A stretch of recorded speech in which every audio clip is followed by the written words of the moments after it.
Assalamu alaikum, this is Muhammad Fahim Musani. I welcome you all to the very new episode of Minds Cafe by Ambassador Studio. इस series का जो purpose है वो ये है कि यंग प्रोफेशनल को जो इश्यूज आते हैं, जो उनको चैलेंज फेस होते हैं, जो उनको प्रॉब्लम्स आती हैं, उनको डिस्कस किया जाए, उनको डिस्कस करके उनका सोल्यूशन बताया जाए, उनको गाइडलाइन दी जाए कि वो अपने इन चैलेंज को कैसे फेस कर सकते हैं। जो कि अनूर प्रोफेशनल फोरम का एक मोटो है, एक ऑब्जेक्टिव है कि यंग प्रोफेशनल्स को गाइड करना है to support them in their career. इसी ऑब्जेक्टिव को लेकर हमने ये सीरीज स्टार्ट की है। इस सीरीज के अंदर हम डिफरेंट टॉपिक्स पर डिस्कशन करेंगे एज वी गो ऑन। आज हम जिस टॉपिक को डिस्कस करने के लिए बैठे हुए हैं वो है saving habits in the young professionals. इसके लिए आज हमारे साथ मौजूद हैं Ali Najeeb, Kashif and Rehan Khanani. But trust me, they are experts of the field. I welcome you all. Thank you. अच्छा, जो हमारा टॉपिक है saving habits in young professionals, मेरा इस पर जो व्यू है, जो मेरी अंडरस्टैंडिंग है कि आज से 15-20 साल पहले जो हमारी 90s का एरा था, जब हमने अपने पेरेंट्स को देखा, ग्रैंड पेरेंट्स को देखा, वहाँ पे सेविंग की हैबिट थी बहुत। एक वो पहले सेव करते थे, इसके बाद स्पेंड करते थे। आजकल के ज़माने में आज की जनरेशन इस डेकेड के अंदर, स्पेशली आफ्टर कोविड, हो ये रहा है कि लोग पहले एक्सपेंस करते हैं, इसके बाद सेव करने की बात करते हैं, इवन नेगेटिव हो जाते हैं। आपके सवाल में ही आपका जवाब है, जनरेशन गैप। वाकई ऐसा है क्या? देखें, आज से 30-40 साल पहले की जो जनरेशन थी उनके पास लिमिटेड एवेन्यूज ऑफ इनकम थे। हमने देखा है अपने वालिदैन को कि वो जब घर में अब्बा की सैलरी या अब्बा की इनकम आती थी तो सबसे पहले अम्मा जो है अब्बा से कमेटी एक मांग लेती थी। आपको याद होगा कमेटी का वर्ड, आई थिंक हम सब का एक हाउस होल्ड वर्ड होता था आज से 30-35 साल पहले कि भाई इतने पैसे तो कमेटी के लिए निकाल दो। ठीक है, तो उसके बाद जो पैसे बचते थे उसी में ही घर का बजट चलता था। आजकल ऐसा नहीं है। आजकल ये होता है कि चूंकि हमारे पास क्रेडिट कार्ड है और बहुत सारे कंजम्पशन के एवेन्यूज हैं, तो हमारा माइंडसेट में एक थॉट प्रोसेस है कि भाई ये तो एक्सपेंस है। अब उस एक्सपेंस को बेयर करने के लिए हमारे इनकम एवेन्यूज यही होने चाहिए, जिसकी वजह से सेविंग कहीं ना कहीं या तो जबरदस्ती करवानी पड़ती है या वो होती नहीं है। अच्छा, मैंने तो एक चीज़ नोटिस की ना कि कंजम्पशन जो आपने बताया, तो हमने फजूल खर्चे यहाँ बहुत भी बढ़ा दिए। एक तो देखो, कल भी थिंकिंग वही थी, आज भी आपको ऐसे लोग मिलेंगे जो सेविंग करते हैं। तो जो कर रहे हैं और जो नहीं कर रहे हैं, आप उनमें जो कॉमन डिफरेंस देखेंगे ना, वो मेजर ये कि बिला वजह की चीज़ें खरीदना। एक चीज़ अगर आपको उसी चीज़ में दूसरी जगह से एक, वही तो ये कह रहे हैं, एक अमाउंट आजकल का जो भाई देखें, अभी जो है ना, आपने जो फजूल खर्ची बोला ना, मैं इसको इंग्लिश में कहूँगा लग्जरी। ठीक है, तो लग्जरी आजकल नेसेसिटी बन गई है। आईफोन आज से 20 साल पहले जो है ना, किसी के घर में, किसी के दिमाग में भी ये नहीं था कि वो 5 लाख का फोन जेब में लेके घूमेगा। 5 लाख के पहले घर मिलते थे, अब लोग फोन लेके घूमते ही। तो ये बहुत बड़ा फर्क आ गया जनरेशन गैप में। नहीं, लग्जरी की आप बात कर रहे हैं तो क्या बिजली का बिल लग्जरी में आता है? नहीं, क्या गैस का बिल भाई लग्जरी में देखें, आता है? IPhone is a choice and बिजली का बिल इज मैंडेटरी। वो आपसे गवर्नमेंट ले रही है। मैं यही तो कह रहा हूँ, आजकल सैलरीड पर्सन मुझे बता दें जिनके पास आईफोन हो। आजकल का जो हमें पिछले 3-4 महीनों से जब हम देखते हैं, हम न्यूज़ भी देखते हैं, हम अपने दोस्त अहबाब में, फ्रेंड सर्कल में देखते हैं, तो हमारे बहुत कम आईफोन यूज करते हैं। चलो, मैं आईफोन का तो वर्ड मैंने वैसे यूज कर लिया, लेकिन आज मेरा भांजा या मेरा बेटा या मेरा छोटा भाई कहीं जाएगा ना पहली जॉब पे या इंटर्नशिप को, उसको अगर 25,000 रुपए स्टेप इन मिलेगी ना, तो सबसे पहले बोलेगा मार्केट में, मोबाइल मार्केट में जाके बोलेगा मैं 25-30 हजार का फोन ले लूं। यही तो बात हो रही है। पहले जमाने में 25,000 रुपए की बाइक कोई लेता था ना, तो वो भी 6 महीने की प्लानिंग करता था। अगर हम अपने वालिद साहब को देखते थे तो वो सोचते थे कि यार 2 साल के बाद मुझे बाइक लेनी है, तो अभी से प्लान करते थे। अभी तो वो जाके पहली सैलरी घर पे बाद में आएगा, पहले बोलेगा ये मैं मोबाइल फोन लेके आ गया। तो ये ऐसा है। और उसकी सबसे बड़ी वजह जो है ना, वो सेलफोन है। एक दूसरे से आगे बढ़ रहे हैं, लेकिन लर्निंग में, एजुकेशन में, सेविंग में कोई चीज आगे बढ़ने को तैयार इस चीज पे ना, देखें, इस चीज पे जो मेरी अंडरस्टैंडिंग है, आप देखिए जो फाइनेंशियल एडवाइजर्स बैठे हुए हैं, एक रूल होता है, हमने वो रूल छोड़ दिया है। क्या आप अपनी सैलरी का एक सर्टेन परसेंटेज 50%, 60% सेव करो अपनी बेसिक नीड्स के लिए, वहाँ स्पेंड करो। उसके लिए अवेयरनेस नहीं है ना। देखें, अवेयरनेस नहीं है ना, जो हमारे अवेयरनेस नहीं है। आपको 10 से 15 से 20% आपको सेव करना है, तो उस पे हमें फोकस करने की। और अवेयरनेस क्यों नहीं है? अवेयरनेस क्यों नहीं है? Because of population segmentation. Population आप देखें पाकिस्तान की, तो यंग जनरेशन जिसको हम यूथ कहते हैं, वो मेजॉरिटी में है। ठीक है, उसने अपने पेरेंट्स की बात सुननी नहीं है। क्यों? कि जनरेशन गैप बहुत ज्यादा है। वो कहेंगे कि अगर मैं अपने अम्मा अब्बा से अपनी कंजप्शन के बारे में या अपनी ज़रूरत के बारे में कहूँगा तो वो इसको कहेंगे, जैसे रेहान भाई ने कहा कि ये फजूल खर्ची है। हमें अपने पेरेंट्स से यही सुनने को मिलता है ना, या हम अपने बच्चे छोटे भाई को या अपने भांजों को या अपने बच्चों को यही कहते हैं कि ये फजूल खर्ची है। भाई आप 1 लाख का फोन लेने की आपको क्या जरूरत है, आप 25,000 के फोन से बट लेकिन उनको एक अपना स्टेटस भी मेंटेन करना है। वो आज से 30-35 साल पहले जो है हमारे बुजुर्गों के वहमो गुमान में भी नहीं था कि स्टेटस नाम की भी कोई चीज है, बिकॉज आजकल दुनिया बहुत ज्यादा ग्लोबलाइजेशन की तरफ हम बढ़ गए हैं और इंफॉर्मेशन और नॉलेज का जो फ्लो है, मैं नॉलेज नहीं कहूंगा, इंफॉर्मेशन का फ्लो इतना ज्यादा है कि आप उसको मैनेज ही नहीं कर पाते, और जो थोड़ा बहुत मैनेज करते हो ना वो आपको सीधा कंजम्पशन की तरफ लीड करता है। चॉइसेस इतनी आ गई है कि आप अब अगर आप कहीं शॉपिंग सेंटर के अंदर भी जाते हैं ना, भले आपका माइंडसेट ये कि आज मेरे को 10,000 की शॉपिंग करनी है ईद की खरीदारी के लिए, लेकिन बंदा जब शॉपिंग करता है तो वो 10 की करता ही नहीं है, वो 15 की 20 की करके आता, क्योंकि उसके पास इतनी चॉइसेस आ गई हैं। और वो कैसे कर लेता है, वो कैसे कर लेता है, उसकी रीजन है, उसकी देखो उसकी एक रीजन है। उसकी रीजन ये है कि आज से 30-35 साल पहले जब कोई मॉल में जाता था, पहली बात तो ये कि मॉल का कॉन्सेप्ट ही नहीं था पाकिस्तान में 30-35 साल पहले, ठीक है,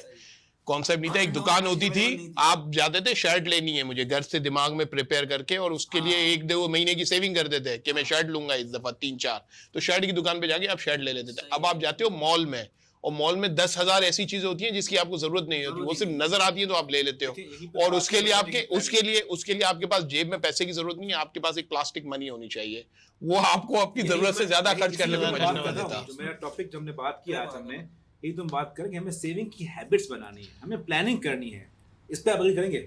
मेरे ख्याल में मेरे एग्री करने या ना करने से कुछ नहीं होगा, यूथ एग्री करेगी कि नहीं करेगी? यही बात मैं अली की बात यूथ नहीं करेगी एग्री कि आज की यूथ की, जैसे आपने बता रहे ना कि यूथ का माइंडसेट है ही नहीं सेविंग का, वो एक्सपेंस की तरफ फोकस कर रही है।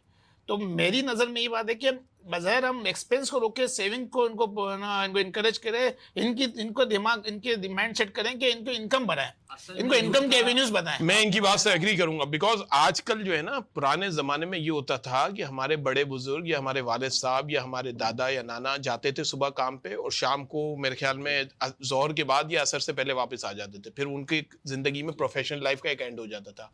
अब वो चीज़ चेंज हो गई है। अब दुनिया में हम लोग 24 आवर्स भी, ये जो जनरेशन है उसको एक एवेन्यू मिला हुआ है और फ्लेक्सिबिलिटी मिली हुई है as far as time is goes, कि वो 24 आवर में किसी भी वक्त अपनी फ्लेक्सिबिलिटी और अपनी जो नेचर है उसके हिसाब से काम कर सकता है, और उसके पास एवेन्यूज बहुत ज्यादा है, तो वो अपनी इनकम बढ़ाता है।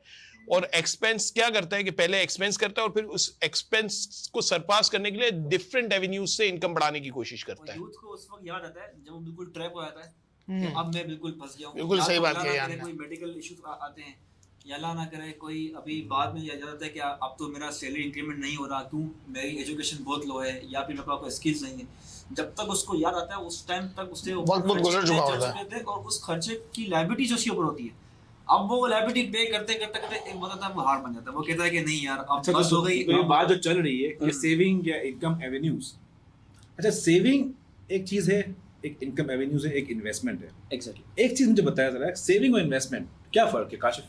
सेविंग और इन्वेस्टमेंट में बहुत बेसिक फर्क है।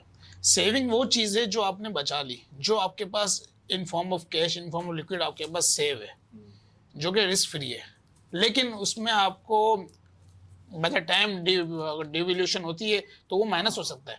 लेकिन इन्वेस्टमेंट ये नहीं, इन्वेस्टमेंट कंपाउंडिंग होती है, इन्वेस्टमेंट बढ़ती है। हाँ, रिस्क होता है अपनी जगह पे, रिस्क तो हर चीज़ में होता है, रिस्क है, लेकिन इसमें कंपाउंडिंग भी है। अच्छा हाँ, आज से जैसे अभी काशिफ भाई ने कहा कि सेविंग इज रिस्क फ्री, और फिर बाद में इन्होंने खुद ही अपने आप को करेक्ट किया कि उसमें डिवैल्यूएशन का रिस्क और इन्फ्लेशन का रिस्क शामिल है। आज से 30 साल पहले ना किसी को इन्फ्लेशन का इतना आइडिया था, ना किसी को डिवैल्यूएशन, होती जरूर थी ये दोनों चीजें, बट एज अ सोसाइटी या हमारे जो, अगर हम 30-35 साल पहले सोचे तो एक, आज भी इतना कॉमन नहीं है लेकिन पहले तो बिल्कुल ही कॉमन नहीं था। हमारे बड़े बुजुर्ग क्या करते थे कि सेविंग उनके पास 2-3 तरीके होते थे, एक तो कमेटी, दूसरा प्राइस बॉन्ड, और तीसरा गोल्ड। बहुत ज्यादा कर लिया तो ठीक है, और फिर अगर कोई बहुत बड़े पैमाने पे सेविंग करता था तो जाके रियल एस्टेट में इन्वेस्ट कर लेता था, ठीक है। तो ये 3-4 चीजें आजकल अगर हम देखें ना तो बहुत सारे एवेन्यूज ऐसे हैं कि पहले तो सबसे पहले अवेयरनेस पहले के जमाने से बढ़ी, अब लोगों को इन्फ्लेशन का भी पता है, डिवैल्यूएशन का भी पता है, और जिनको नहीं पता था पिछले 2-3 साल में, फ्रॉम 2021 जब 150 से 300 रुपए डॉलर हुआ, तो एवरीबॉडी नोस कि डिवैल्यूएशन एक्चुअली किस बला का नाम है। ठीक है, and same goes with the inflation because we have witness historic high inflation of above 30%. तो दोनों चीजें जो है, इन्फ्लेशन और डिवैल्यूएशन, पिछले 2 साल में सारे लोगों को पता है और सब लोगों को आइडिया हो गया कि डिवैल्यूएशन और इन्फ्लेशन जब दोनों मिल जाते हैं साथ, तो उस वक्त सोसाइटी में बहुत ज्यादा रिसेशन आ जाता है और लोगों की परचेजिंग पावर बहुत ज्यादा कॉम्प्रोमाइज हो जाती है, अफोर्डेबिलिटी के बड़े इश्यूज हो जाते हैं. तो ये सारी चीजें हमने पिछले 2-3 साल में बहुत सीखी. अब है क्या चीज? इसमें एक चीज ये भी है कि देखें, पहले है ना, लोग एक दूसरे को सपोर्ट करते थे. उस टाइम पे भी इन्फ्लेशन होती थी, ऐसा नहीं है. देखो, इकोनॉमिक्स पहले भी वही थी, इकोनॉमिक्स आज भी वही है, इकोनॉमिक्स इन फ्यूचर भी वही रहेगी. बिल्कुल ठीक है. इकोनॉमिक्स के लॉज में कोई चेंज नहीं है.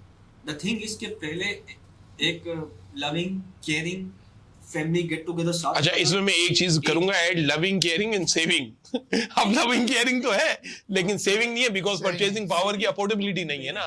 तो सेविंग से लोग सपोर्ट करते थे ना. अब तो सेविंग नहीं है. अब मैं अपने भाई से बहुत ज्यादा लव करता हूँ और उसकी बहुत ज्यादा केयर करता हूँ, लेकिन मेरे पास अपने घर चलाने की सेविंग नहीं है, तो मैं उसको कैसे सपोर्ट करूंगा? लोग एक दूसरे को शेयर करते थे. तो अब मेरी जान सेविंग नहीं होती ना. अगर वो फंस जाए तो वो उसको इजीली बंदा उसको रिकवर कर ले. सही. लेकिन अभी कोई एक दूसरे को सपोर्ट करने को रेडी भी नहीं. इवन कि अगर कोई बंदा, फॉर एग्जांपल, चलो किसी ने सेव भी कर लिया या किसी के पास स्किल्स है, अब जिसके पास स्किल्स है वो भी एक तरह की इंटेलेक्चुअल सेविंग्स आपके पास. यार ये बड़ा जबरदस्त पॉइंट बताया. लेकिन इसके बाद भी लोग है ना, उसके ऊपर इन्वेस्ट करने को तैयार नहीं है, उसके ऊपर ट्रस्ट करने को तैयार नहीं है. ट्रस्ट का रेशो भी बहुत कम हो गया. खाली देखो, सेविंग सिंपल ऐसे नहीं होती कि आज आपने सैलरी कमाई, आपने सेव कर दी, कंपाउंडिंग कर ली. इसके लिए आपको बहुत सारे अदर जो नॉन फाइनेंशियल थिंग्स हैं उसकी बहुत ज़्यादा सपोर्ट आपको नीड होती है, जिसकी बेसिस पे आप ग्रो करते हो. फॉर एग्जाम्पल जिस तरह आप देखें, मैं आपको एक एग्जांपल ये दूं कि आज आपने सेव कर लिया, ठीक है, सेव करेंगे तो इन्वेस्ट करेंगे. सही है. ऐसा ही है. लेट्स अज्यूम मेरी ₹1,00,000 सैलरी है, मैंने 10,000 सेव किया, ठीक है. आपने 10,000 सेव किए, आपने कुछ ईयर सेव किए, अब आपने बोला कि अब मैं कहीं इन्वेस्ट करता हूँ, या आपने डायरेक्ट 10,000 इन्वेस्टमेंट करना शुरू कर, ठीक है. तो आपने बोला कि मैं अभी अपना छोटा सा काम शुरू करता हूँ. कोई काम शुरू करने के लिए या कोई फ्रीलांसिंग करने के लिए खाली आपको पैसा ही नहीं चाहिए, आपको टाइम भी चाहिए.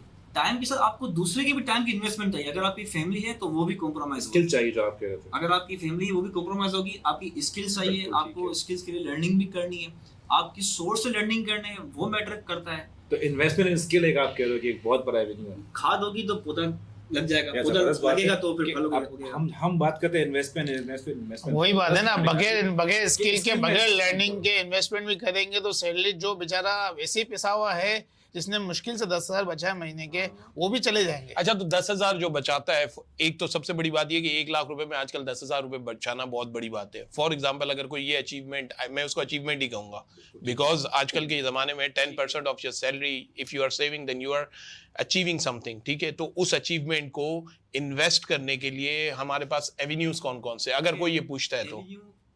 एवेन्यू को अगर मैं 2 मिनट के लिए बात करूं, उससे मैं एक बात लिंक करता हूं कि आप जैसा गुमान रखेंगे ना, आपको वैसा आता होगा. ठीक है.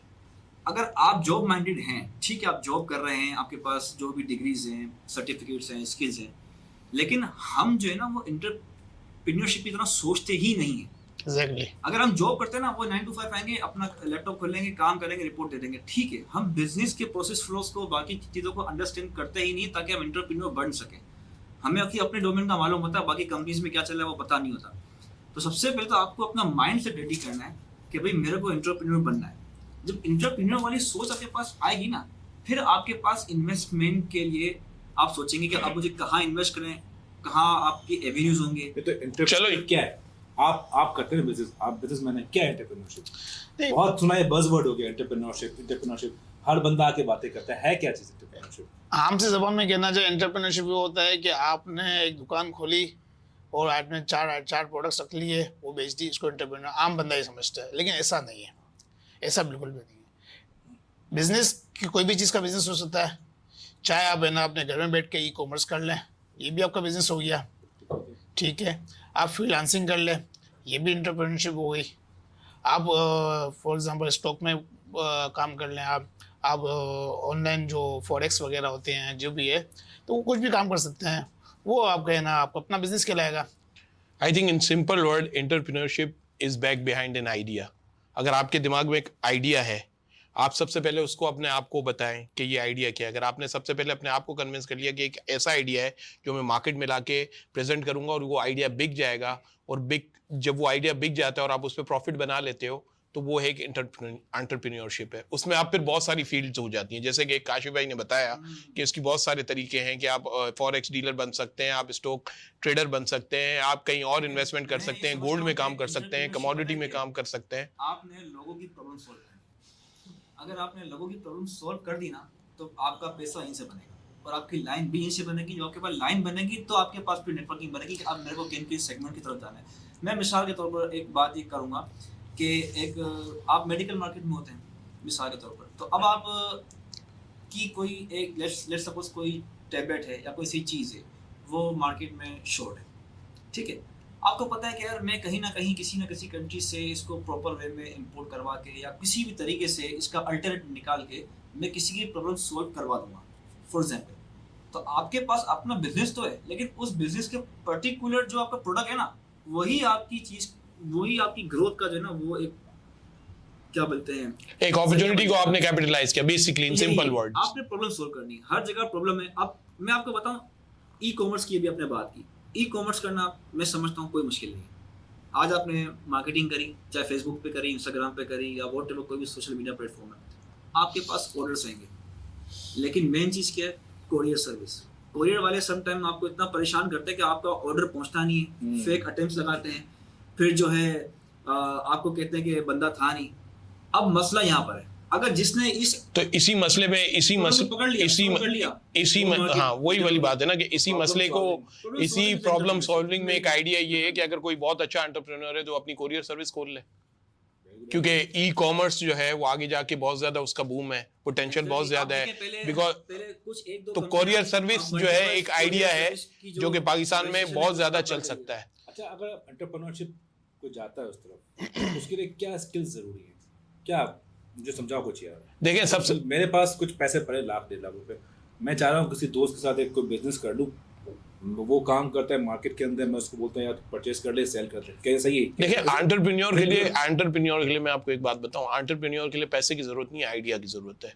आइडिया होगा तो 10 लोग आपके पास पैसे वाले खुद ही आ जाएंगे। आपके आइडिया में इतनी पावर है। जैसे फॉर एग्जांपल ये बिस्किट है, ये हम बचपन से खा रहे हैं, ठीक है। अब इस बिस्किट में हमने यहाँ पे रखा हुआ है, हमने खा लिया, ठीक है। हमें कल को 1-1.5 घंटे के बाद याद भी नहीं रहेगा कि यार हमने कौन सा बिस्किट खाया है। लेकिन अगर इसी बिस्किट में कोई ऐसा फ्लेवर आ जाए जो हम खाएं और हमें 1.5 घंटे के बाद याद आ जाए, तो ये है एंटरप्रेन्योरशिप का आइडिया। बात कर रहे हैं इस वक्त, और उसी मैं तो एक एग्जांपल दे रहा हूँ, उसी बिस्किट पे जब आपको लगेगा कि बहुत अच्छा बिस्किट है और जो बनाने वाला होगा वो आप उसके पास कांटेक्ट करोगे कि यार ये बिस्किट तुम कितनी प्रोडक्शन कर रहे हो, तो कहेगा यार मेरी जो एक छोटी सी प्रोडक्शन है। तो आप एज अ कैपिटलिस्ट के आप सरमायादार हो, तो आप उसके पास अपना पैसा ले जाके उसी आइडिया को ग्रो भी कर सकते हो फर्दर।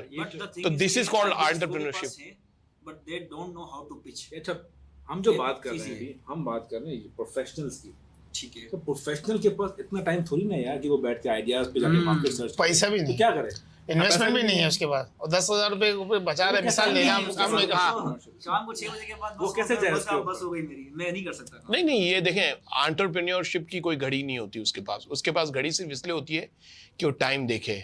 अगर उसका माइंडसेट ये है कि वो 6 बजे के बाद काम नहीं करेगा, तो वो फिर एंटरप्रेन्योरशिप तो निकाल दे, वो बिलोंग करता है सैलरी क्लास से, वो फिर एक सैलरी वाला बंदा है। एंटरप्रेन्योरशिप तो ऐसी चीज है कि जो आपको रात को सोने भी ना दे। ये भी एक बहुत बड़ा टॉपिक है, ये भी एक जो हम कभी करेंगे डिस्कस, कि वर्क लाइफ बैलेंस क्या है। एंटरप्रेन्योरशिप जो है ना, देखें, एंटरप्रेन्योरशिप जो है वो तो ऐसी चीज है जो आपको रात को सोने नहीं देती। बिकॉज किसी सियाने ने कहा है कि ड्रीम्स वो नहीं होते जो आप सोते हुए देखते हो, ड्रीम्स होते हैं जो आपको सोने नहीं देते। तो ये बहुत बड़ा फर्क है। तो एंटरप्रेन्योरशिप, जो सैलरी क्लास वाला बंदा जब सोता है तो ड्रीम देखता है, एंटरप्रेन्योरशिप वाला वो ड्रीम देखता है जो उसको सोने नहीं देता। तो फर्क बहुत है इसमें। चलो, एक सैलरी क्लास की हम बात कर रहे हैं, हम यंग प्रोफेशनल की बात कर रहे हैं। आप अगर इनकम एवेन्यूज की बात करें तो बहुत सारी मार्केट्स हैं पाकिस्तान में, और जो कि दुनिया से कनेक्टेड हैं, जिसमें पाकिस्तान स्टॉक एक्सचेंज, बिल्कुल आजकल तो वैसे देखें फुल ऊपर जा रही है, चल क्या रहा है सही? नहीं, देखें, बहुत सारे लोगों का ख्याल है कि स्टॉक मार्केट बहुत ऊपर जा रही है, और ये आपका सवाल है कि मैं आज इन्वेस्ट कर दूं। ये बहुत सारे ऐसे सवाल हैं जो हम डेली बेसिस पे लोगों से रिसीव कर रहे होते हैं। सबसे पहली बात ये कि स्टॉक मार्केट को आपको समझना है कि स्टॉक मार्केट है क्या। एक बंदा जो स्टॉक मार्केट में नहीं जाता, उसके दिमाग में एज अ पाकिस्तानी जो आम नॉर्मल सोसाइटी में ये कॉन्सेप्ट है कि स्टॉक मार्केट ऐसी जगह है जहां पैसा डबल हो जाता है। फिर वही बंदा जो इस माइंडसेट के साथ स्टॉक मार्केट में जाता है और इन्वेस्ट करता है तो पहली एक ट्रेड उसकी सही हो जाती है, तो वो कहता है यार मैं तो बेवकूफ था जो मैं नौकरी करता था, ये वो यार मेरे तो पैसे यहाँ पे 1 महीने में डबल हो गए। और फिर उसके बाद ख्वाब दिखाते सुने, नहीं देखें, सुहाने ख्वाब तो हर जगह दिखाए जाते हैं। सुहाने ख्वाब तो अगर मैं एक 12 मंजिला बिल्डिंग बना दूं तो मैं कहूंगा कि यार ये बहुत अच्छी बिल्डिंग है, इसमें आपको सारी आसाइशें मिलेगी। तो क्या आप वहां पे 10 लोगों से पूछते नहीं हो कि यार ये बिल्डर कौन है, ये 12 मंजिला बिल्डिंग में कंस्ट्रक्शन क्या यूज हुई है, स्टील क्या यूज हुआ है, सरिया क्या यूज हुआ है, लोकेशन क्या है। अगर लियारी में मैं एक 12 मंजिला बिल्डिंग बना दूं, एक बादराबाद में बिल्डिंग बना दूं, एक डिफेंस में बिल्डिंग बना दूं, तो सारों के एक जैसे पैसे होंगे? नहीं होंगे। और सारों का एक जैसा वर्ड ऑफ माउथ भी नहीं होगा ना। तो स्टॉक एक्सचेंज में आपको एक फोन आया यार जो है फाइम मेरे पास एक स्टॉक आया है, तू मुझे 10 लाख रुपए दे और मैं जो है ना तेरे पैसे 1 महीने में डबल कर दूंगा। आप कहोगे यार अली ये 20 साल से स्टॉक मार्केट में कभी इसने मुझे फोन नहीं किया, आज फोन किया तो जरूर इसके पास कोई आइडिया होगा। ये ले 20 लाख आपने मेरे अकाउंट में डाले, वहां पे मैंने आपसे पैसे लिए, मैंने जिस स्टॉक में इन्वेस्ट किया 1 हफ्ते के बाद उसका रेट आज 10 रुपए था 15 रुपए हो गया, आप मेरे घर पे आ गए, यार तुमने तो जबरदस्त यार छा गए तुम। और 2 महीने के बाद जो है वो 5 रुपए का हो गया। फिर आप मुझे ढूंढते रहोगे, मैं मिलूंगा नहीं आपको, और आप कहोगे कि स्टॉक इज अ गैम्बलिंग। 2012 में जिसने गोल्ड में पैसा लगाया था 65,000 रुपए पे, वो 45,000 हो गया। तो 20,000 रुपए आपने गोल्ड पे हार गए आप, जो कि पिछले 3,000 साल से जिसकी वैल्यू सेम है। ठीक है, पिछले 3,000 साल से गोल्ड दुनिया में स्टोरेज ऑफ वैल्यू समझा जाता है और है भी। ठीक है, लेकिन 2012 में आपने 65,000 रुपए का तोला था, वो 45,000 का हो गया। तो क्या गोल्ड खराब है? नहीं, गोल्ड नहीं खराब। आपने जब लगाया था उस वक्त मार्केट के हालात वैसे नहीं थे, आपने पीक पे लगा दिया। और इसी तरह आप किसी मार्केट में जाते हो, दुकान लेते हो, बहुत अच्छी सदर की एक बहुत बड़ी अच्छी मार्केट है, आपके सामने आमने सामने सारी दुकानें चल रही हैं, आपने जाके ले ली 1 करोड़ रुपए की दुकान।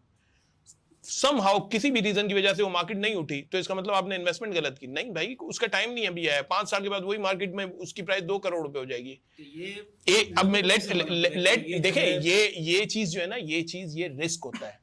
आप जब कारोबार में जाते हो ना तो you are taking a risk. और एक बंदा ये कहता है कि मैं तो रिस्क ही नहीं लूंगा। अच्छा, जो ये बंदा ये कहता है ना कि मैं रिस्क नहीं लूंगा, वो सबसे बड़ा रिस्क ले रहा है कि वो रिस्क नहीं ले रहा।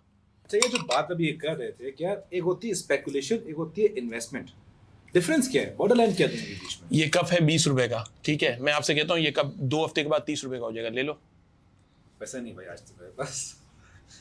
ये कप आप ले लो, 30 रुपए का हो जाएगा। मैं तो ऐसे ही तो नहीं ले सकता। ऐसे ही नहीं ले सकते, आप ले लो। डिस्काउंट क्या है, क्यों 30 रुपए क्यों होगा? लेकिन या शायद यार एक मिनट, नहीं, खरीद ले शायद। नहीं, देखें मेरी बात सुने। इन्होंने कहा कि मैं क्या, आपने कहा कि मैं ऐसे नहीं लूंगा, ठीक है, आपने कहा कि मैं पढ़ूंगा, तो क्या मकसद हुआ? इसका मतलब कि उनका माइंडसेट ये कि मुझे पता ही नहीं है कब के बारे में, ठीक है, और इन्होंने मना कर दिया कि मैं नहीं लूंगा। इन्होंने कहा कि पहले मैं स्टडी करूंगा कि ये 20 रुपए का है भी कि नहीं है। तो जब मैं आपको स्टॉक मार्केट के लिए फोन करूं और आपसे कहूं ये शेयर ले लो और आप उस वक्त ले लो, तो आप you doing speculation because you don't know what company is doing. लेकिन अगर आप 22 रुपए, हाँ, फिर क्या टेम्प होगी? अली भाई, तो यही तो इंटाइस करती है, यही तो स्टॉक मार्केट आपको इंटाइस करती है अली भाई कि आपको पहले होमवर्क करना चाहिए। जब आप 20 रुपए का कप लेने के लिए इन्होंने कहा कि मैं पहले स्टडी करूंगा, तो आप 2 लाख रुपए की स्टॉक में जब इन्वेस्टमेंट करते हो तो आप क्यों नहीं स्टडी करते पहले कि स्टॉक मार्केट में इन्वेस्ट करने का वक्त? अच्छा अली भाई, ये बात बताए मुझे, हम मैं बात कर रहे हैं सैलरी क्लास की, हमारा बात थी सैलरी क्लास की जो बिल्कुल बेसिक है, और वो हारा हुआ है, वो थका हुआ है, परेशान है अपने एक्सपेंसेस से, क्योंकि उसके एक्सपेंस पूरे नहीं हो रहे। जब उसके एक्सपेंस पूरे नहीं हो रहे और जिसको इतनी अच्छी मार्केट नजर आएगी जो कि with in a month, I think with in a month और 2 90,000 को टच कर गई है, उसको इस तरह का फोन जाएगा कि यार एक ना हो रही अपॉर्चुनिटी मिल रही है, तेरे पास कितने हैं? मेरे पास लाख रुपए सेविंग है, तू सुना है स्टॉक में लगा दे, देख मार्केट इतनी चल गई है। वो तो क्यों नहीं है ना अटैक करेगा, वो तो पहले अटैक करेगा। देखें तो क्या करे वो? यही तो सबसे बड़ा ब्लंडर है ना कि आप स्टॉक मार्केट को मार्केट नहीं समझते, आप इसको गैम्बलिंग समझते हो। या आपसे मुराद जो जिस बंदे ने ये सवाल किया है वो, उसकी वजह ये है कि देखो दुनिया में 4 बड़ी मार्केट हैं। एक है स्टॉक मार्केट, दूसरी है रियल एस्टेट मार्केट, तीसरी है कमोडिटी मार्केट, और चौथी अब आपके पास आ गई ये क्रिप्टो मार्केट। ठीक है, यही मार्केट है, सही है। तो आप किसी भी मार्केट में इन्वेस्ट करने से पहले अगर आप नहीं सोचोगे तो इसका मतलब ये है ना कि आप वो रिस्क ले रहे हो जो एक जुए की टेबल पे बैठा हुआ बंदा रिस्क ले रहा है कि यार खेल लेते हैं, या तो जीत गए या हार जाएंगे। ये पूछना चाहूंगा कि चलो ठीक है, हमने स्टडी भी कर लिया, सब कुछ कर लिया, ईच एंड एवरीथिंग कर लिया, और हर प्रोफेशनल कहता है कि यार ये स्टॉक प्राइस है, इसके फंडामेंटली बड़ी अच्छे हैं, फिर भी वो फंडामेंटली परफॉर्म ही नहीं करता, नहीं करता। और जो जो जो इस चीज़ के लायक ही नहीं है कि वो फंडामेंटली परफॉर्म करे, मार्केट में ग्रो करे, वो डबल ट्रिपल बल्कि इतने 100 टाइम्स हो जाता है कि बंदा बोलता है कि यार या तो फिर मैं स्पेकुलेशन कर लेता या तो फिर मैं इन्वेस्ट करता ही नहीं। तो ये भी एक मायूसी का सबब बनता है किसी ट्रेडर के लिए कि यार मैंने तो इतना अच्छा स्टॉक सेलेक्ट किया फिर भी मेरा काम नहीं कर रहा। देखिए इसकी डिफरेंट रीजन है। अब फॉर एग्जांपल एक कंपनी है, हम फर्टिलाइजर सेक्टर की बात कर लेते हैं, ठीक है। फर्टिलाइजर सेक्टर एक मैच्योर सेक्टर है। क्या करता है? फर्टिलाइजर बनाता है, being a agriculture country, fertiliser बेच देता है और उसके पैसे कमा लेता है, और जो पैसे कमाता है उसमें से सर्टेन परसेंटेज आपको डिस्ट्रीब्यूट कर देता है, ठीक है। आपने एफएफसी का शेयर, फॉर एग्जांपल एफएफसी का शेयर ले लिया आपने 200 रुपए का, ठीक है। आपने कहा कि ये साल का मुझे 20 रुपए या 30 रुपए, लेट्स अज्यूम 30 रुपए डिविडेंड दे देगा, तो 30 divide by 200 is equal to 15%। आपने कहा 15% का मुझे रिटर्न मिल जाएगा अपनी इन्वेस्टमेंट पे, ठीक है। लेकिन अचानक आपके मुल्क में एक चेंज आ जाता है, जो हमने 2021 में देखा कि अचानक से चीजें चेंज हुई और आपका डॉलर जो है वो 150 से 300 हो गया, तो जो एफएफसी है वो 200 से आपका 100 रुपए हो जाएगा। तो आपकी जो 200 रुपए की इन्वेस्टमेंट आपने इसलिए की थी कि मैं हर साल उस पर 15 रुपए कमाऊंगा, वो 200 की इन्वेस्टमेंट ही 100 रुपए रह गई, तो वो तो अगले 5 साल का आपका रिटर्न ही उड़ा के ले गया ना। इतना सोचना अच्छा ही नहीं म्यूचुअल फंड में।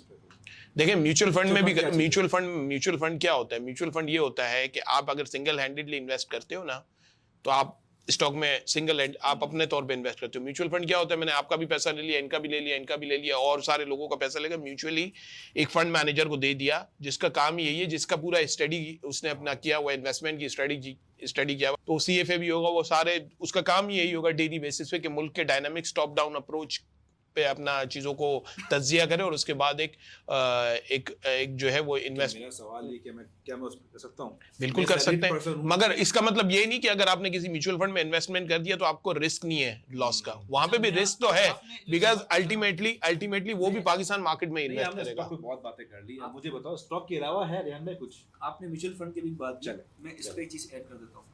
हमारी स्टॉक मार्केट जो भी हम देख रहे हैं डबल हो गई। क्या म्यूचुअल फंड में सबके पैसे डबल हो गए? जब अगर म्यूचुअल फंड में लगा है तो म्यूचुअल फंड का जो तो फिर क्या इसका मतलब या तो फिर दो चीजें। तो रेहान भाई स्टॉक के खिलाफ है पूरे? नहीं, मैं खिलाफ नहीं। या तो फिर म्यूचुअल फंड अगर लॉस होता है तो वो पूरा लॉस अपने कस्टमर की तरफ फॉरवर्ड कर रहा है, अगर प्रॉफिट हो रहा है तो वो डबल नहीं हो रहा। ये भी तो एक लोग नहीं, तो देखिए म्यूचुअल फंड में आप इन्वेस्ट करते हो ना, तो आपने ये कैसे कह दिया कि अगर प्रॉफिट हो रहा है तो वो पूरा ट्रांसफर नहीं हो रहा, लॉस हो रहा है तो पूरा ट्रांसफर हो रहा है? ये कैसे हुआ? अली भाई छोड़ यार बात। अगर आपने ये बात स्टॉक मार्केट के अलावा कुछ बात करें, कुछ और क्या है? अच्छा, आपके पास जो इंटरनेशनल मार्केट्स काफी सारी हैं। अगर आप स्टॉक मार्केट को 2 मिनट के लिए बात करें तो गोल्ड है, कमोडिटीज के अंदर है, आपके पास ऑयल मार्केट्स हैं मल्टीपल्स, इसके अलावा आपके पास क्रिप्टो मार्केट है जो अभी करंटली जो है ना काफ़ी सारी चीज़ें इसके अंदर चल रही हैं। फिर इसके अलावा अब गोल्ड के अंदर भी आप ये देखें कि आप किस तरह फीचर पे काम करते हैं या स्पोर्ट पे काम। तो गोल्ड में इस वक्त इन्वेस्टमेंट करना चाहिए? गोल्ड भी तो ऑल टाइम हाई पे चल रहा है।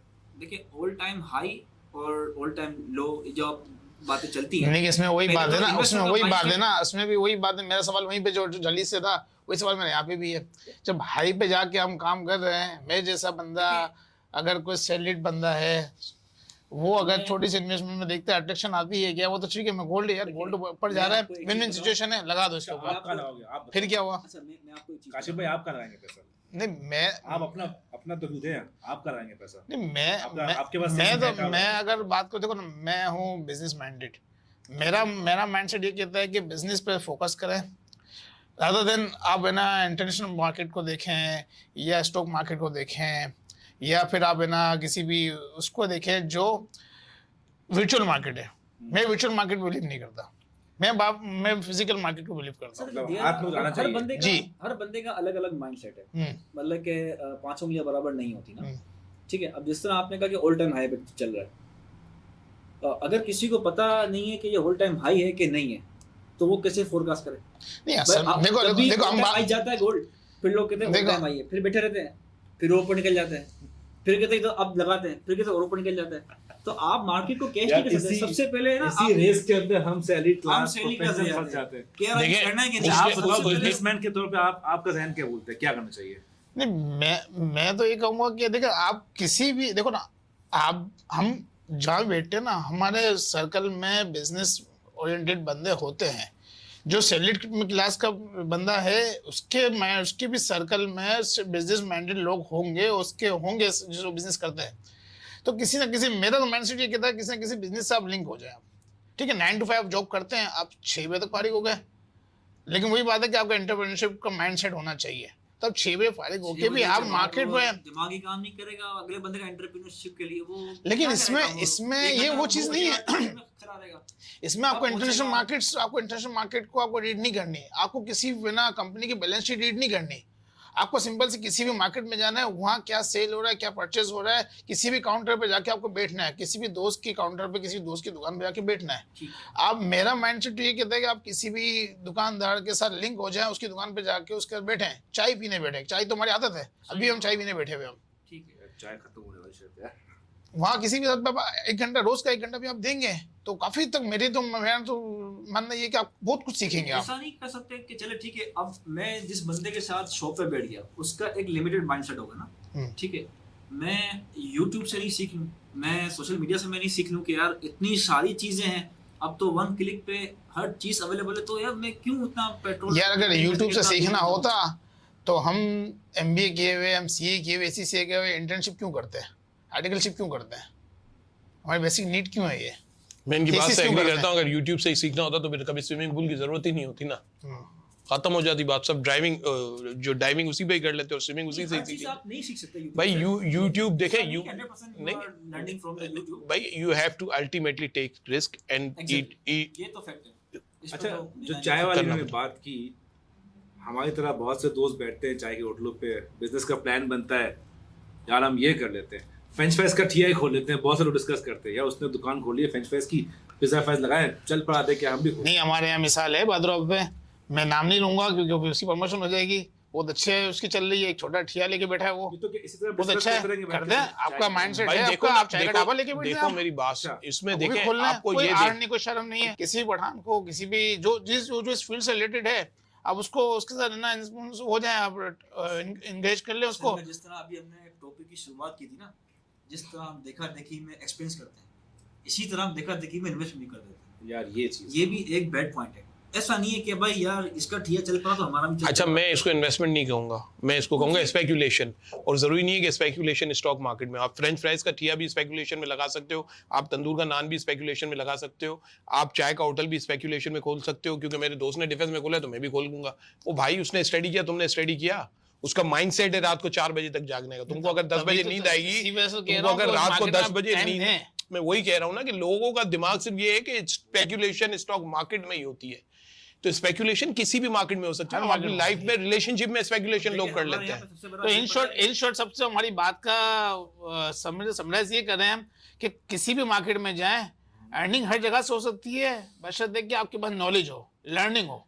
भाई हमने जो आपने जो बात की थी ना सेविंग की, saving is a middle step. सबसे पहला स्टेप है लर्निंग, उसके बाद है अर्निंग, अर्निंग में से कुछ बचाना है सेविंग, उस सेविंग से आपको करनी है इन्वेस्टमेंट, और इन्वेस्टमेंट के लिए रीडिंग करनी है, और रीडिंग के बाद जब आप कोई बिजनेस का रिस्क लेते हो तब जाके आपकी इन्वेस्टमेंट एवेन्यूज बढ़ते हैं और आपकी इनकम एवेन्यूज बढ़ते हैं, जो अल्टीमेटली आपके इन्वेस्टमेंट पे रिटर्न देते हैं आपको। और यही लाइफ साइकिल फिर जो रिटर्न होता है दोबारा आप अपने बिजनेस में डालते हो, या फिर उससे आप कुछ अपना एक्सपेंडिचर पूरा करते हो और कुछ दोबारा री इन्वेस्ट करते हो, तो ये घूमता रहता है। तो अल्टीमेटली अगर हम इन सारी डिस्कशन को जो हमने अभी तक की उसको कंक्लूड करें तो first step is learning, second is earning, then saving, then investment, और उसके बाद फिर रिटर्न। लेकिन मेरे नजदीक 5 स्टेप है। जरूरी बात ये है कि आप पहले सेविंग की हैबिट बनाओ। आपकी जब तक हैबिट नहीं बनेगी सेविंग की, आप कुछ नहीं कर सकते। नहीं तो अर्निंग होगी तो सेविंग बनेगी ना। हमारे यहाँ पे अनफॉर्चुनेट लोग पढ़ लेते हैं, डिग्री ले लेते हैं, जॉब कर लेते हैं, इसके बाद बस खर्चा खर्चा खर्चा। तो आपका सेकेंड स्टेप था कि सेविंग, अर्निंग के बाद सेविंग, वो सेविंग वाला स्टेप मिसिंग है मेरा पॉइंट ये। हमें उस पर फोकस करने की जरूरत है कि आप सेविंग हैबिट बनाएं। ये साइकिल ओके, इसमें कोई शक नहीं है, लेकिन इसमें एक जो है ना इंटेलेक्चुअल चीज़ ये कि आपको अपनी लाइफ में किसी ना किसी को आइडियल मानना पड़ेगा, तभी आपको वहाँ से एक मोटिवेशन मिलेगी, आपको स्पार्क मिलेगा, और तभी आप ये चीज़ें कर सकेंगे। अल्टीमेटली गोल तो आपका इन्वेस्टमेंट है, इन्वेस्टमेंट करके चाहे आप कहीं इन्वेस्टमेंट करो या बिजनेस करो, वो तो एक अलग बात है। बट जब तक आपके माइंड सेट में कोई आइडियल बंदा नहीं है, आपको मोटिवेशन कहाँ से मिलेगी? वो तो आप फिर मेंटोरशिप पे जा रहे हैं ना। मेंटोरशिप पे तो जाने के लिए फिर अगर हम इन्वेस्टमेंट की बात करें तो वॉरेन बफेट पूरी दुनिया में गुरु माने जाते हैं, ठीक है। हर बंदा अपनी लाइफ में किसी जॉर्ज सोरोस जो है वो स्टॉक मार्केट के गुरु माने जाते हैं। फ्रैंकलिन टेम्पल्टन जो है वो दुनिया उनको मानती है कि वो स्टॉक में उन्होंने किस तरह पैसा बनाया और सारा कुछ किया। तो मेंटोरशिप तो अब आपकी अपनी पर्सनैलिटी है ना कि आपको किसको अपना मेंटर। अगर हम इस्लामिक उस पर बात करें तो हम सबके जो अल्टीमेट मेंटोर है जिनकी कोई मिसाल नहीं दी जा सकती वो हुजूर सल्लल्लाहु अलैहि वसल्लम, जिन्होंने हर एवरी वॉक इन लाइफ में आपको एक ऐसी एग्जांपल दी है कि वो दुनिया के बेहतरीन शौहर भी बने, दुनिया के बेहतरीन अल्लाह के सबसे बड़े मैसेंजर प्रॉफिट भी हैं, उन्होंने दुनिया के सबसे बेहतरीन कमांडर भी बने, उन्होंने ट्रेड भी किया, उन्होंने कंट्री चला के भी दिखाया, उन्होंने वॉर भी लड़ी, दुनिया की बेहतरीन जो वॉर स्ट्रेटजीज है वो भी सारी उन्होंने बनाई। तो वो तो आपके ऊपर डिपेंड करता है कि आपकी जो मेंटल कैपेसिटी है या मेंटल जो आपकी साइकी है वो किसको अपना मेंटोर बनाती है। अच्छा, उसी को ये फुट स्टेप को आप फॉलो करके अपनी लाइफ को सुधार सकते हो। एक जो इस्लामिक बात की, ऑब्वियसली इस सब हम सब बिलीव करते हैं कि इस्लामिक रूल्स को फॉलो करना है, तो हमें जो एक चीज़ देखने की ज़रूरत है कि हम कहीं इन्वेस्टमेंट या सेविंग की दौर के अंदर कहीं गलत जगह ना घुस जाए। हमें इस बात को बैलेंस करना है। अच्छा, एक और चीज़ जो मेरे जहन में अभी आ रही थी, मैं थोड़ी देर पहले डिस्कस कर रहा था कि हम इन्वेस्टमेंट तो करते हैं, एक इन्वेस्टमेंट सदका भी होता है। क्या कहते हैं इसके बारे में? सदका एक जो हदीस का मफहूम है कि सदका भी एक उधार है अल्लाह के पाक की तरफ, आप अल्लाह को उधार देते हैं, फिर जब आपको ज़रूरत पड़ती है मिलता है, आपको उससे कई गुना ज़्यादा मिलता है। क्या कहते हैं इस बारे में? इस पे एक चीज़ ये कि एक सदका सिर्फ ये इन्वेस्टमेंट नहीं कि आपको अमाउंट के बदले अमाउंट मिलेगा। अगर आपके पास अच्छी सेहत है तो ये भी आपके लिए एक नेमत है। आपके फैमिली वाले अच्छी लाइफ गुजार रहे हैं, ये भी आपके लिए एक सदके के रिटर्न में आपकी ये एक बिल्कुल ठीक है। अमाउंट है। आप घर सही सलामत पहुंच रहे हैं, आपको बिल्कुल डेली आपको रोज़ी आपको अल्लाह ताला अता कर रहा है, बिल्कुल आप ठीक सुबह उठ रहे हैं, चल के ऑफिस जा रहे हैं, ऑफिस आ रहे हैं, सही सलामत खड़े होकर नमाज पढ़ रहे हैं, ये तमाम चीज़ें ना आपको आपके सदके के बदले में मिल रही हैं। तो सदका बिल्कुल सही देते बात वक्त बंदा ये एक्सपेक्ट ना करे कि मैंने आज 10 रुपये सदका किया तो कल मेरे को 100 रुपये मिल जाएंगे। ये एक्सपेक्ट ना करें, ये एक्सपेक्ट ना करे। लेकिन ये बहुत अच्छी बात करी फहीम आपने कि सदका देने से माल बढ़ता है। माल बढ़ता तो मेरा जाती मशवरा भी एक बात है सबको कि आप अपनी कोई भी सेविंग करें ना, एक पार्ट वो अपनी इन्वेस्टमेंट अपनी सेविंग का वो अपना सदके में दें। इसका मैंने एक बहुत अच्छे उसका सुना था कि उसने वो बहुत ज़्यादा लॉसेस में था, क्राइसिस में था। उसको किसी ने मशवरा दिया कि यार आप है ना अल्लाह से तिजारत करो, ट्रेड करो। अल्लाह से ट्रेड कैसे होती है? बोला आप जो कमाते हो ना एक पार्ट अपना आप अल्लाह के राह में सदका करो, फिर देखो कितनी बरकत होती है। उसने ऐसा किया, आज वो बहुत अच्छा एक ब्रांड बन गया एक वो। तो कहने का मकसद है कि आप इस पॉइंट ऑफ व्यू से आपने बहुत अच्छी तरह है ना बताया कि यंग प्रोफेशनल्स को, क्योंकि वही बात हम जो स्टार्ट में हमने बात की कि हमारे एक्सपेंसेस इतने बढ़ गए, हमारे पास एक हमसे जबान कहते हैं बरकत नहीं रही हमारे पैसों में। तो बरकत का सबसे बड़ा आसान सा और बिल्कुल बेसिक है ना वो आपको एक हल बता दिया कि आप सदका करें, एक मिनिमम जो आपकी हैसियत मुताबिक हो सके कुछ भी करें, अगर आप कुछ अमाउंट सेविंग के लिए रखते हैं तो कुछ अमाउंट आप फिर हाँ सदके में। सही बात। तो रैप अप करते हुए जो मैं समझा हूँ हमारे डिस्कशन के अंदर जो हमारे पॉइंट्स हैं, आई थिंक सब अपने अपने पॉइंट्स ऐड करें। मेरा पॉइंट तो समझ में आया मुझे कि आप अपनी सेविंग्स करें, एक परसेंटेज अपना बजट बनाएं, प्लान बनाएं और सेविंग को इन्वेस्ट करें, राइट एवेन्यू में इन्वेस्ट करें। आपका पॉइंट क्या है? मेरा पॉइंट वही है, it's a complete cycle, learning, earning, saving, investment and return, and then learning, earning, saving, investment and learning से मुराद सिर्फ पढ़ना लिखना नहीं है। लर्निंग से मुराद where to invest, what are the business avenues or income avenues where we should invest. So learning, earning, saving, investment and return, then learning, earning, saving, investment and return. मेरा ज़ाती पॉइंट ऑफ व्यू ये है कि पहले तो mindset ऐसा होना चाहिए कि आपको इन्वेस्टमेंट करनी है, एंटरप्रेन्योर बनना है। इस माइंडसेट के साथ हो गए तभी आपकी आगे है ना बिल्डिंग बनेगी। आपकी बेस आप बना लें, अपने आप को माइंडसेट क्लियर कर लें कि आपको एंटरप्रेन्योर बनना है, सैलरी क्लास से बाहर निकलना है।